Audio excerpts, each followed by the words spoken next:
Are you bleeding? Oh, are you okay? Huh? She got pain. Pain? Pain. Paint. What kind of paint? The red kind? Wait, was it from your kids? It's just like it's a non-toxic kind, right?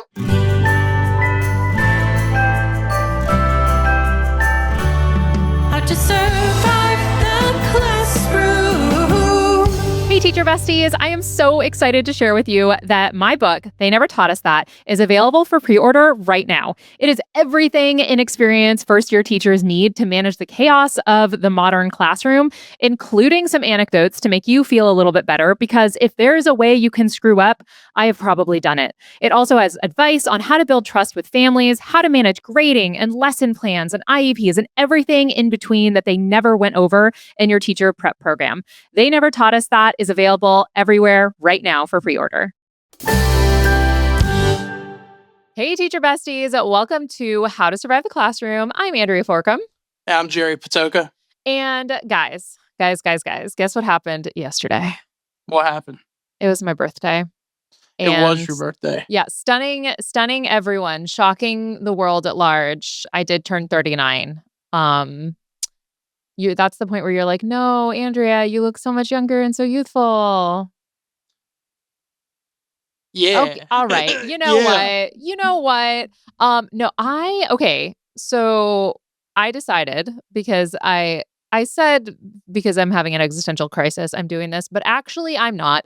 I actually don't want to be in my 20s, like being closer to my 40, like nearing the 40 landmark. I actually I don't care. I don't care, but I need content. And so I was like, you know what we're going to do is we're going to do a countdown, 52 weeks until I turn 40. Really just begging for people to tell me that I look way too young to be turning 40. And let me tell you, the silence was about as deafening as when I said it to you. So I think that's rude on behalf of the entire internet, number one. But also, number two, I need help because I was like, I'm going to do something different for 52 weeks. And then people came up with some good ideas on the internet, but also some ideas that I think were crimes and also stupid, some of them. So somebody said that I needed to learn how to do close-up magic, which I don't think is a terrible idea. I think that I should probably choose things that I think are stupid just to prove to myself that maybe it's not stupid, maybe it's actually pretty cool and I just need to give it a chance. I like that that's the one you chose because I messaged you and said, hey, I know a couple magic tricks. It does not surprise me that you know magic tricks. That does not shock me. I don't know, man. Maybe when you're here this upcoming weekend, you can show me how to perform a magic trick. I will get a deck of cards. And I got 2 with cards that I'll show you. And anybody who's about around the ages of between the ages of 5 and 8, you'll fool them. Yes, that's the age of my kids. Perfect. So we can fool my children. Wonderful. Yes. But do you have any other ideas for me on how I can make these 52 weeks of content good and fun? I think they've got to be absurd. You got to try lifting refrigerators with your bare hands or something. Something you had never thought to do before. I gotta say that is definitely something, because most everybody is a lot of people are wanting me to eat, pray, love my way through it. I'm like, my life is actually good. I don't need to eat, pray, love. Do you know what that is? I heard of it. Oh my gosh, Gerry. Okay, so then there's 3 good things: is eat, praying, and loving. They're 3 good things. I think though, if you just went out one week and wore face paint, just in general, and just wore face paint. Interesting. Okay. I don't think I'm going to do that. But everyone, there were a bunch of people that were like, no, you should just take a solo vacation, travel somewhere on your own. And I'm like, I do that kind of all the time anyways with my work. I am not going to try and pick up a refrigerator, but I like where your mind's at. I think I'm going to try and do a cold plunge. Have you ever done a cold plunge before? No, I don't fit in the tub. I have a tub you would definitely fit in. I have a sizable tub at my house. It's not a kid's tub. I'm going to take a bath at your house. I don't 'Cause know how much I love that idea. I'm a bath girly, and when I get in the tub, it's like the water's trying to force me back out. It's like you ever take one of the pool floaties and like one of the ones that you lay on and just hold it down? That's what's like putting me in the bathtub. Yeah, so our house was like built peak 90s. So was I. well, the tub is made for you then. It's a corner tub, but it takes up like the tub, and then it also has like a foot to 14 inches of just like tub rim around it. And it takes up so much of my bathroom. And we want to replace it just because it does take up so much square footage, but it is a massive tub, which is another like it takes up all our hot water if we want to like actually put a bath in there.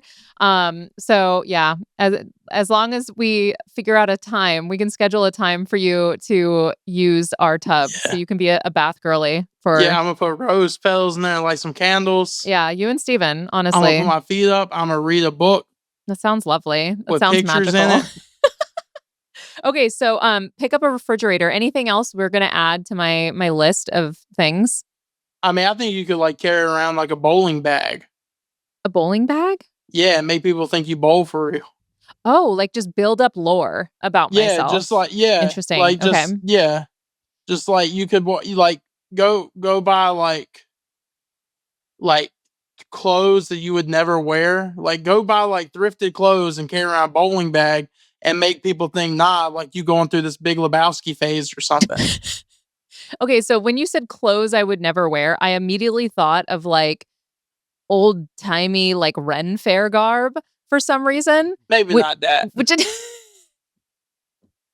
maybe that is something like, I should. Nah, no Mary Poppins. We're not doing all this extra. That's a carpet bag, right? That she would use is like that kind of looked like a bowling bag. Maybe that's what I should do is like I should attend a festival or fair of some sort. You should use an umbrella in the daytime to cover the sun and see what all that's about. Interesting. There were always tourists that did that. One of my first jobs was at Legoland. Did you know this about me? I think you did tell me that because we was at the Legoland in Columbus. Right. And I was like, yo, why are y'all talking about going to ride this mechanical bull? They got Legoland right there in the mall. Yeah. Yeah. There was a giant Lego store there. And so I did drop that lore that I used to work at Legoland. And it always was tourists from other countries that would have umbrellas that they would walk around with. And they probably didn't have the sun damage that I have now. So maybe that's the move. Yeah, absolutely. Okay, so building lore about myself. I like that idea. I think that's interesting. Anything else that I should be doing? I'm trying to think. Like you could just start like writing stuff down. Well, people like there were some actually really heartfelt ideas. Like somebody said I should write like 5 messages in the first month. Like write letters, like physical letters to people who made an impact on me. Look at you. You're immediately like, absolutely That's too not. much. I like letters though. I'm someone who will send like a physical thank you card to somebody. You should write letters to the people who made you mad. Petty letters? Petty mail? Yeah, like, hey, little Susie, I remember when I was in the 8th grade and you threw up in my shoes or something, and be like, I'm still mad about that. Just go straight back. That's not a terrible idea. And then like, where do you live now? Because I'm gonna come and I'm gonna fight you or something like that. Hold on one second. Is this an emergency? No. It is today. No, we cannot. Why? Because I'm working right now and I told you not to come down unless it's an emergency. Young man. Can we? Go. I'm not answering because you were coming down asking a question that's not an emergency. Can we leave this in? We can leave it in. That's fine. let the people see what I deal with by recording in my basement is my son coming to. He has this little book of different science experiments that are food-based, which is really cute. He got it at the book fair. He was really excited about it. But when he decides that he wants to make something from it, like nothing else matters. And so that's why he had to come in and ask me if we could make something from his science experiment food book. Maybe I'll add that to my list of things I'm going to do this year is make some of those recipes with him because he does get really excited. But that could be a bit. We could be making those science experiment with like food stuff? Yeah. I remember one time when I was in the 3rd grade, and I can't remember why we was doing this, but it sounded like some 3rd graders would do. We was just making you was supposed to make the nastiest sandwich that you could and bring it to school, and we had time I promise you this is real. I'm Okay. not making this up right now. Okay. And you were supposed to eat the sandwich. So I took 2 pieces of bread, as most sandwiches do, and I put Chex Mix and chocolate what you call the chocolate like Sunday fudge, not fudge, chocolate syrup. Okay. And I put it on a sandwich, and that was my sandwich. And I don't remember why we was doing this with the bad sandwich. It was public school in North Carolina in the mid 2000s. Yeah, that tracks. I will No child left say behind, baby. we were leaving all the children behind, all of them. We was eating everything. You were supposed to finish it. I mean, I couldn't finish my. I'm like, man, I love bread, chocolate syrup, and Chex Mix. And it doesn't sound bad, actually. Like that's It was not. bad. Was it? Oh, It bad. In 3rd grade, I was about to say I eat about anything. That's not true. That was actually a problem with me when I was in 3rd grade. Is I wouldn't eat about anything. Yeah. But I remember I lost. It was like a contest. And I'm like, what kind of weird Olympic sport is this that Yeah. they have us doing? I actually probably one of the proudest moments of my life, or the moment that I've felt the coolest in my life. Okay, so like I've done some cool stuff that I'm really proud of. I have run a marathon before. I got my PhD. I like have 2 children. Like I've done some cool stuff. But when I was like 20, I was one of the middle school camp counselors at this summer camp. And at summer camp, a lot of times after everybody finishes eating, they'll just kind of like dump everything into like the water vase a lot of times. And I can't remember exactly what got put into this water vase, but I mean, kids had been eating stuff and they would just like hold on. Now, let's keep this one in too, because now it's my other child. Yes. Number 1, do you like it? I love it. This is for Miss Marshall. Oh, it's beautiful. And number 2, may we get ready, finish it, play with the neighbor? No, not right now. And this is not an emergency. Go. It's beautiful. I love that art. She will love it. You like that one more. You were not as mean to that kid as you were the first one. The first one, you were like, I will punch you in the throat. And that one, you're like, oh, sweetie, well, it's okay. And like, nah. You know what it is? It's not a favoritism thing. She just came in because she had just drawn a picture for her former kindergarten teacher that she wants to mail. And also my daughter had a really rough day. When she got in the car, she was like in tears. My son is an absolute animal. He probably left people in tears today. So I love them equally. But that's the thing. And I never believed my parents when they told me this, that it's not that I have favorites, but that you have to parent different children differently, because some of them are just gangsters, and my son is a gangster. Like, he is a straight up thug, and he will wreck you. He will wreck you. You'll see. You're going to be hanging out with him this weekend, and you'll see. You'll see. I can't remember what I was talking about before I was Andrew, interrupted. I'll stoop to his level. I don't.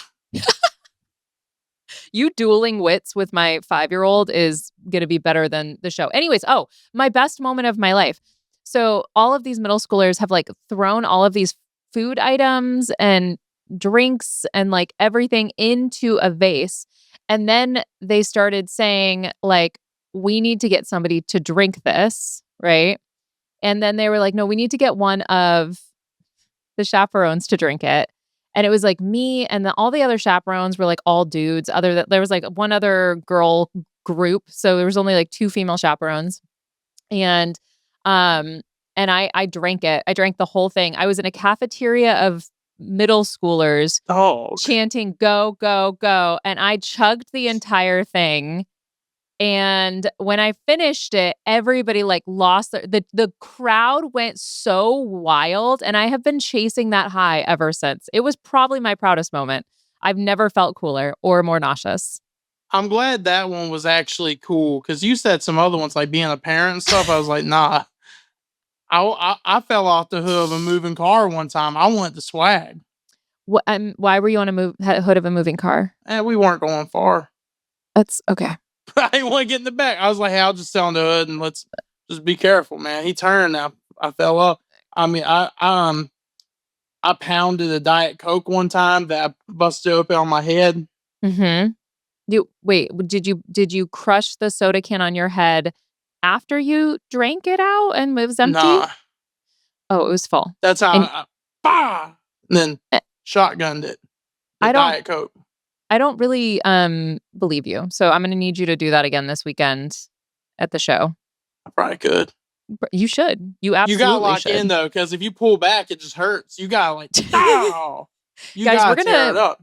we're gonna film this and see if it can actually happen, because I You think find let me that do it on stage, or you think I'll be mad at me? if you make a huge, as long as it's Diet Coke and we clean up afterwards, I think it'll be fine. But I'm trying to think about how we could make that part of the performance. You just never know what you're gonna get when you come to one of my shows, honestly. Like there might be some of that. Gerry's been reaching out to all the people. Caitlin Clark. Mhm. And who else did you reach out to? Nobody. I said I was gonna reach out to John Green, but Yeah? I forgot. I hit him up about trying to get him on the podcast. I'm like, man, how many times can you really message John Green before it's weird?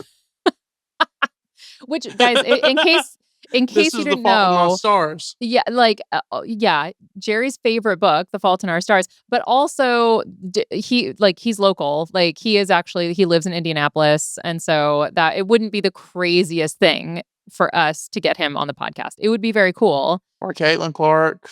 Yeah. Yeah. Come on, Caitlin. I know you're listening. You We must should get the be. guy who drove the car that I fell off the hood of. Huh. Should No, we? let's not do that.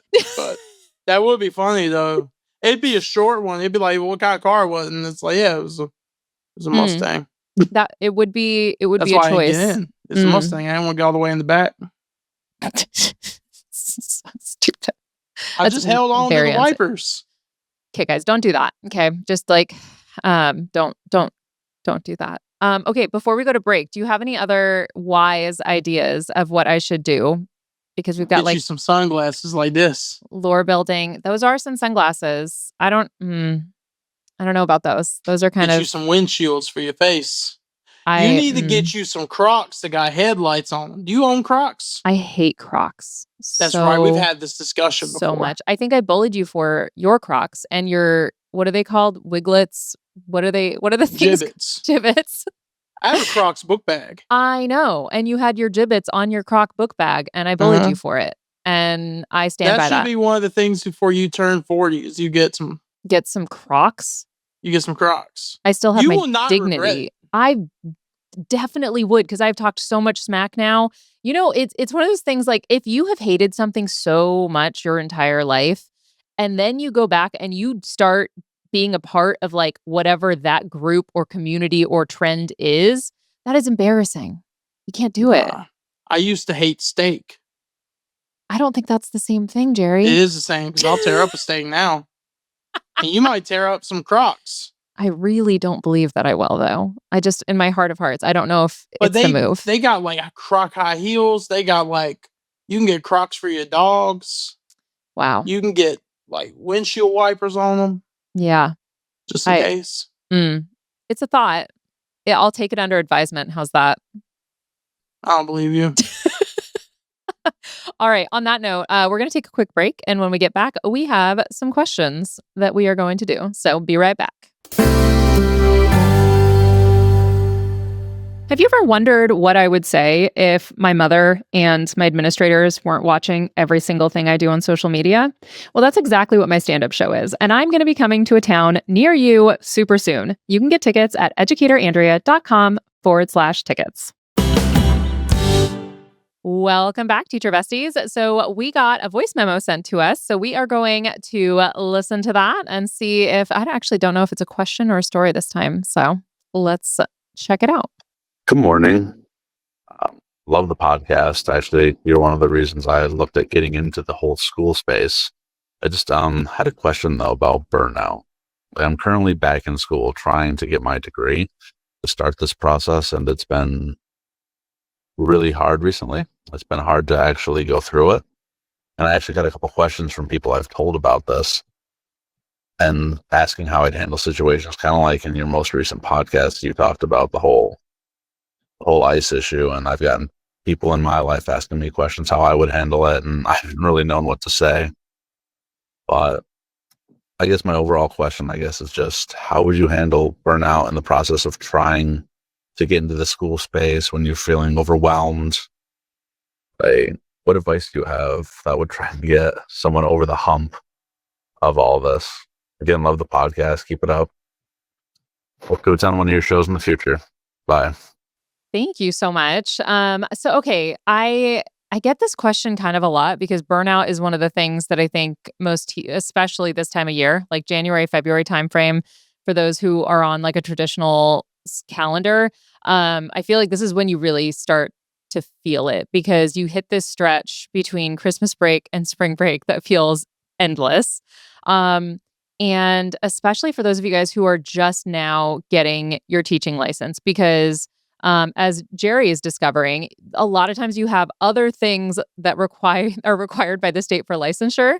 And so depending on what state you're in and what school you're teaching at, those can take up an insane amount of time. And I work with the transition to teaching program in Indiana where students are already teaching their first year. And then they're also having to take licensure courses from me that are graduate level, which also means they have to be more rigorous than undergrad level. And it also means that they have to meet all of these different state requirements while they're drowning at work. And I will tell you some of the things that I tell all of my students, and that is to beg, borrow, and steal whatever you can, wherever you can from colleagues that have more experience than you. There will be a time that you can put your special razzle dazzle on your activities and assignments, but you will kill yourself working overtime if you are trying to do that right now while you're just trying to figure out like the most basic parts of teaching. So that's number one. Like don't destroy yourself because you're trying to make every single class be a Dead Poet Society level moving experience for your students. Like it's not possible.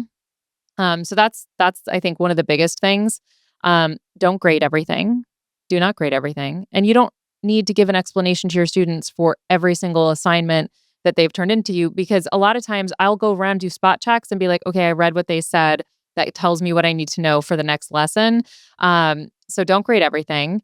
And, pick the ones that really matter that are going to be assessed in the final assessments, but do not destroy yourself with every single exit ticket getting like feedback from you because they're most of the time not going to read it anyways. So focus on the important parts and let the rest kind of go. And find a group of teachers that you can vent to, ideally at your own school. And if not at your own school, then, you might be able to find some community online and stuff like that. But that was with my dissertation. The thing that I found is that teachers who have people to vent to and eat lunch with on a regular basis tend to feel less stressed out because they have like a support system in place that makes them feel a little less crazy. So, and Gerry, I feel like your perspective is going to be really helpful as well because you're in the midst of this. Like you're working on, what is it called? The EdTPA. You were like, I don't even know. You're working on the EdTPA right now. And you're still in your first few years teaching. So are you about to say that you finished it already? Did you Patoka it? No, I was about to say I've been I'm aware there's an EdTPA coming up. So what have you done, Gerry, to keep yourself from burning out? Because although you're working on your EdTPA right now, you're in your third or fourth year teaching. So it's my fourth year teaching. I was a teacher assistant before that. So it's really like my fifth year in the classroom. I'll see people like, man, y'all's doing the most. Like, and I've been able to beg, borrow, and steal. I'll beg, borrow, and steal. I don't care. I got PowerPoints that have Bitmojis on them of the person who made them. I didn't even change the Bitmoji. I'm like, look, y'all don't care about this. I'm gonna just teach it. I'm gonna teach it. We're gonna do it. Let them teach each other. Yeah. Be like, you don't get it? All right. You show them how to do this. It's like, I gotta do this other thing. You teach them. You know what you're doing. Y'all know what you're doing better than I do.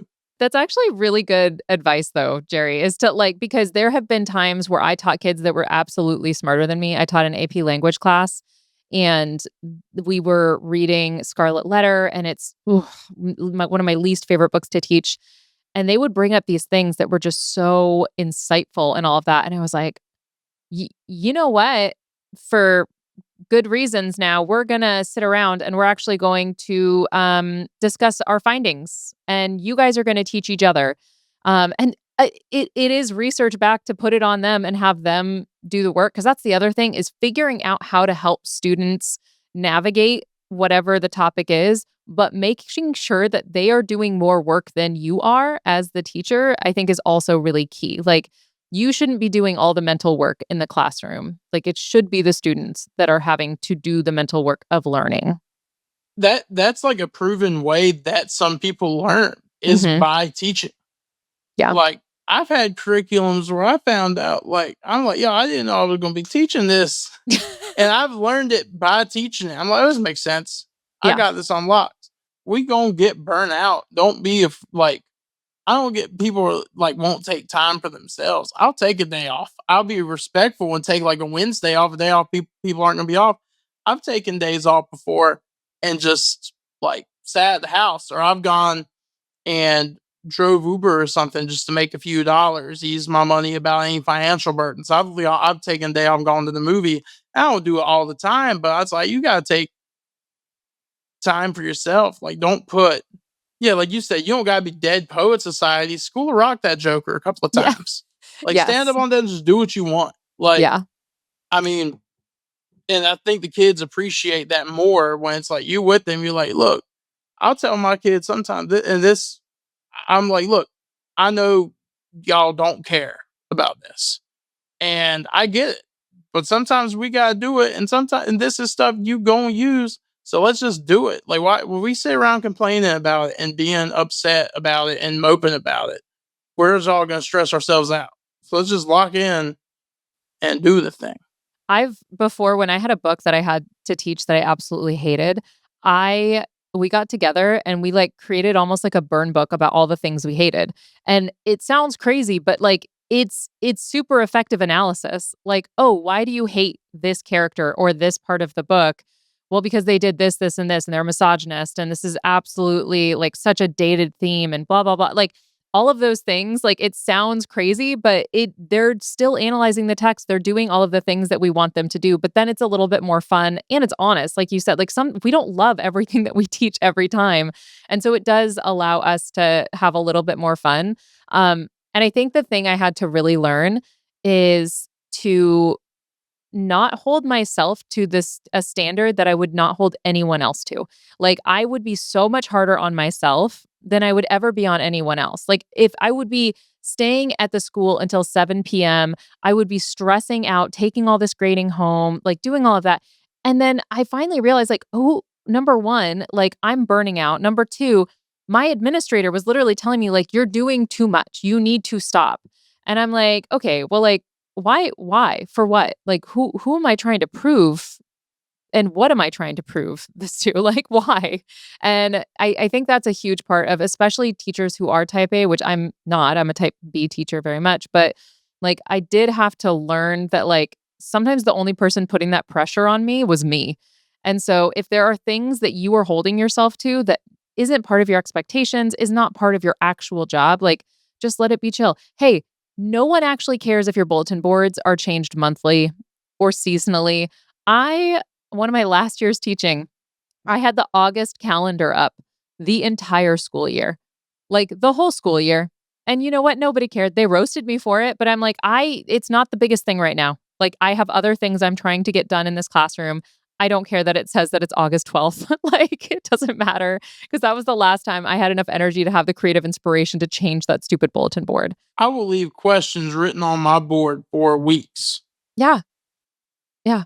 Like, because sometimes you're too busy just putting fires out in what is like directly in front of you.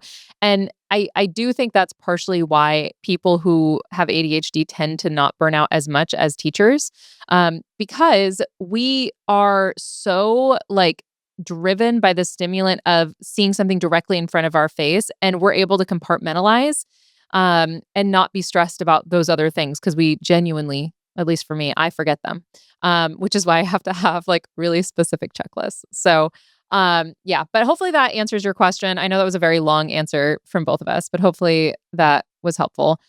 Gerry, did you have a question that you brought in today? Yeah. So what student behavior would end most corporate jobs immediately. I mean, I literally have caught students jerking off at their desks. So that feels like a top tier reason that you would not just lose your job, like you're going to That'll do jail. it. Yeah, that'll get right. you locked up.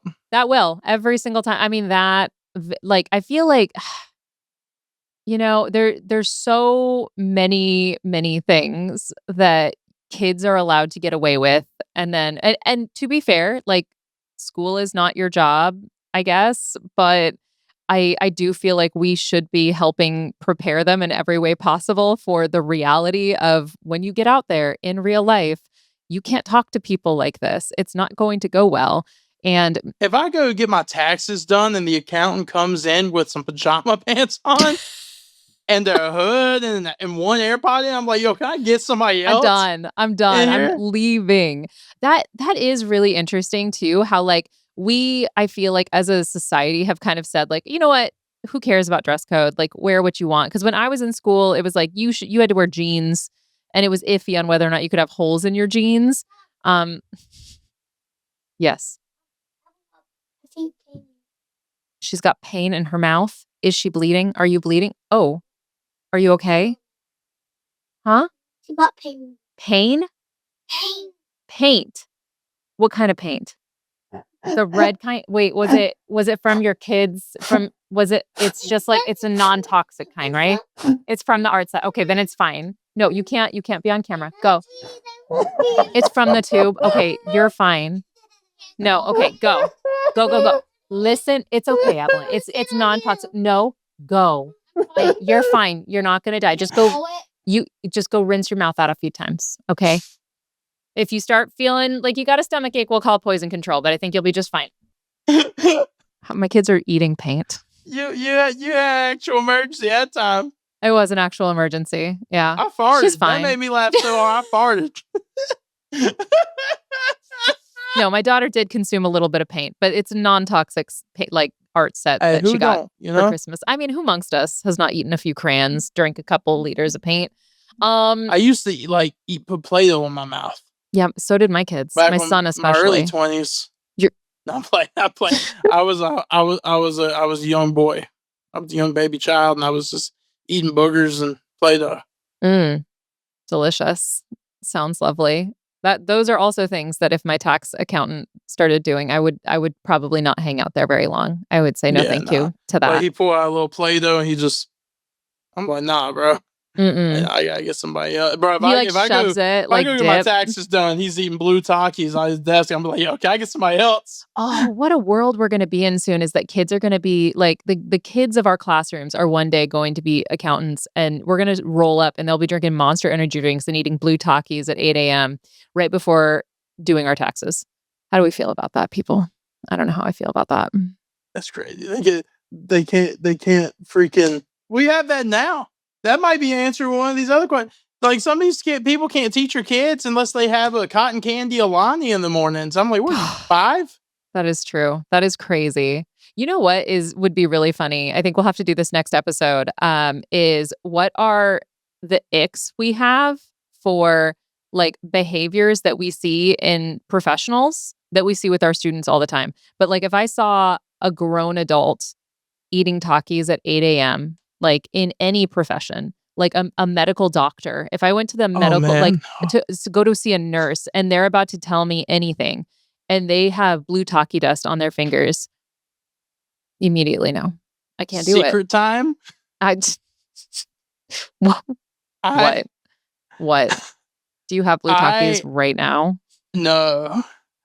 I got into some Takis one day at work, probably 10 in the morning. I had 2 bags of it.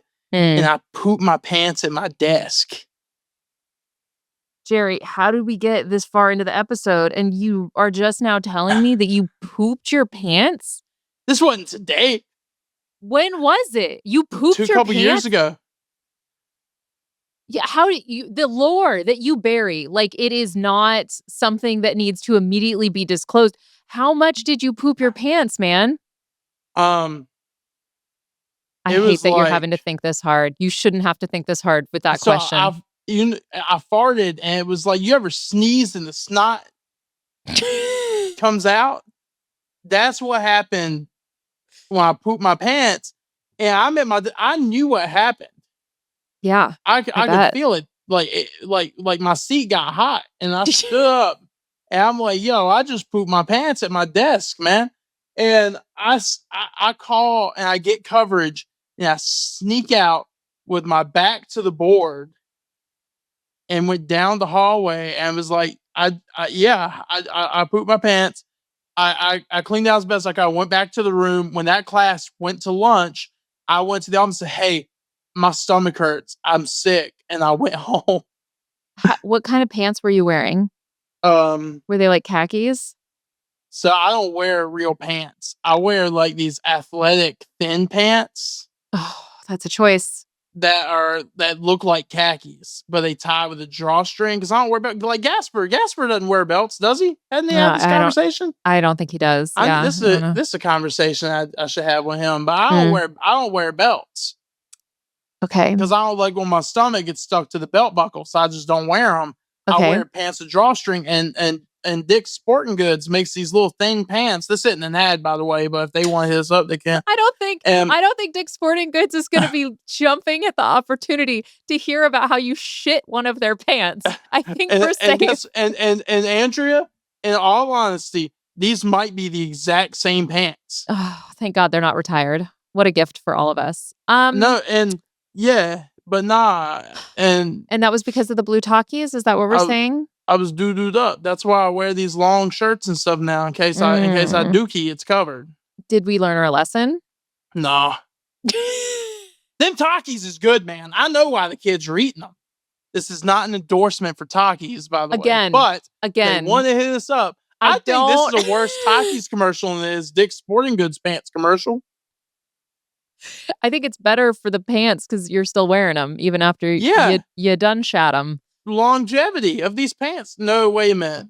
What a gift. I mean, who amongst us has not pooped our pants sitting at our desk after eating chips for breakfast? So if the burnout guy is still listening, look, brother, sometimes you can poop your you could be pooping your pants amongst all this. It does get better, bro. It gets better. It gets better. That's the motto. That needs to be our motto is whatever you're going through, you could poop your pants in the middle of it. That can make it a whole lot worse. That feels like a lot. No, what Steven and I always will say to each other after we have a really bad day, be like, it was the worst day of your life so far. Things can always be worse. I don't like that. I like that things can always be worse. I don't like that it's the worst day of your life so far. I don't want to have no more of these. Like I want to put them out of my mind. But I pooped my pants at Target one time. It can be a problem, man. Wow. We're going to have to revisit that next episode.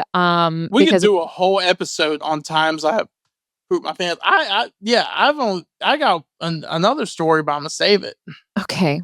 Gerry, I'm concerned. All right. It feels very strange to put a I don't know that there's any hill that you're going to die on that people are going to trust as much as you trust Takis. I mean, I could probably think of one now. Yeah? Let's hear the hill that you're going to die on. I think we should quit judging people when they are very open about pooping their pants. Like it don't be happening. Because I tell people these stories, they're like, why'd you do that? That's so gross. I'm like, okay. And? Yeah. It ever happened to nobody else? It's just me. It's just Gerry out here doo-dooing on himself. No, other people doo-doo on themselves. Babies do it all the time. They don't get no slack. Your kid just came down here and told you he ate paint. I've seen some adults that be like, my tummy hurt. I'll be like, yo, my stomach, I'm going to do on myself. Now I will. I'll be like, look, I'm still on business, gang. Okay. I said I was going to put my pants on. I did. And I'm like, I don't get why people would be so mad about it. Like, it happens. Life happens. Wow. SH exclamation mark T happens. It be happening. Lean into it. It do be happening. I think the hill I'm going to die on is that you should never trust a fart as a grown adult. I don't be. When I told you a minute ago, I don't know if it was going to make the podcast. And when you told me a minute ago that I laughed so hard I farted, I almost laughed so hard that we had to cut the episode short. Wow.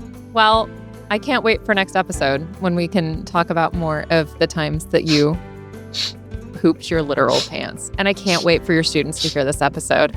Oh, they know. I started telling them. I'm glad I pooped my pants. They think I'm lying. Guys, he's not. I fear. And now I'm concerned about you using my tub. All right.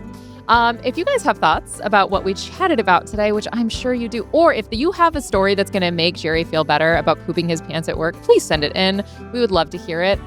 You can go to podcasterandrea.com, or you can email us, andrea@human-content.com, or you can contact me at educatorandrea, and you can contact Gerry at Comedy by GP on Instagram and TikTok. That was so smooth. It was so good that time.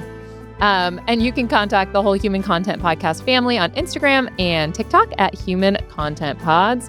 And thank you so much for those of you guys who have left reviews. If you haven't yet, that is your homework. Go give us a review, but like a nice one. Tell us how wonderful it is to hear about Gerry's gastrointestinal distress and teaching advice, because apparently that's where we are now. I can't even pronounce gastrointestinal distress. Oh, wait, I guess You I can. did. Never mind. I was did. really Not good. gonna lie. Didn't have a good grip on that one when I started talking. But all right. So proud of you. And you can catch our full video episodes up every single week on YouTube at Educator Andrea. Thank you so much for listening. I am your host, Andrea Forkham. Our executive producers are Andrea Forkham, Aaron Corney, Rob Goldman, and Shanti Brook. Our editor is Andrew Sims. Our engineer is Jason Pertizo. Our music is by Omer Benzvi. To learn more about How to Survive the Classroom's program, disclaimer, and ethics policy, and submission, verification, and licensing terms, you can go to podcasterandrea.com. How to Survive the Classroom is a Human Content production. How to survive the classroom. Thank you so much for watching. Want more of How to Survive the Classroom? You can watch more episodes right now. Just click on that little box over there. You see it? And if you haven't yet, please subscribe. Okay, bye.